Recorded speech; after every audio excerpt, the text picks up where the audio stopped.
मालेगाव तालुक्यातील डोंगराळे येथील यज्ञाच्या मारेकऱ्याला तात्काळ फाशीची शिक्षा द्यावी. दीपक केदार. मालेगाव तालुक्यातील डोंगराळे येथील 3 ते 4 वर्षाची चिमुकली यज्ञा, तिच्यावर एका नराधमाने अमानुषपणे अत्याचार करून जीवे मारणाऱ्या आरोपीला 2.5 महिन्यांच्या आत फास्ट ट्रॅक केस चालवून फाशीची शिक्षा द्यावी अशी मागणी दीपक केदार यांनी केली आहे. मालेगाव तालुक्यातील डोंगराळे येथील एक चिमुरडी निरागस, हुशार, सुंदर होती. ही यज्ञा, काय चूक होती ह्या बाळाची?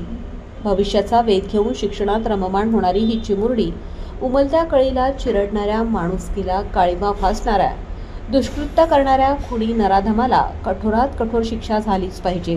त्याला फाशीच झाली पाहिजे. तेव्हाच या कैलासवासी यज्ञास न्याय मिळेल व भविष्यात इतरांवर देखील होणाऱ्या गुन्हेगारीला आळा बसेल. जय भीम, जय संविधान, जय दिवशी, जय शिवराय.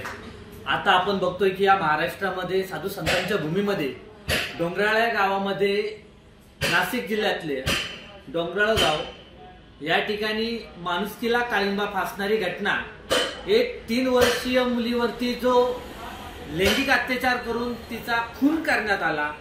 तर सगळ्यात प्रथम या घटनेचा मी आई संघटनेच्या वतीने जाहीरपणे निषेध व्यक्त करतो. त्याचबरोबर नाशिक जिल्ह्यातले आणि मालेगाव तालुक्यातले आमदार आणि मंत्री महोदय दादाजी भुसे साहेबांना हात जोडून विनंती करतो की दादा भुसे साहेब, आपल्या ठिकाणी असं हे भाडकृत्य ज्या नराधमाकडून करण्यात आलं, या नराधमाला कुठल्याही प्रकारचा वकील देता कामा नाही, मिळून देता कामा नाही. त्याचबरोबर त्या नराधमाला भर चौकात फाशी देण्यात यावी अशी मागणी मी आई संघटनेच्या वतीने महाराष्ट्रभर या ठिकाणी करतो.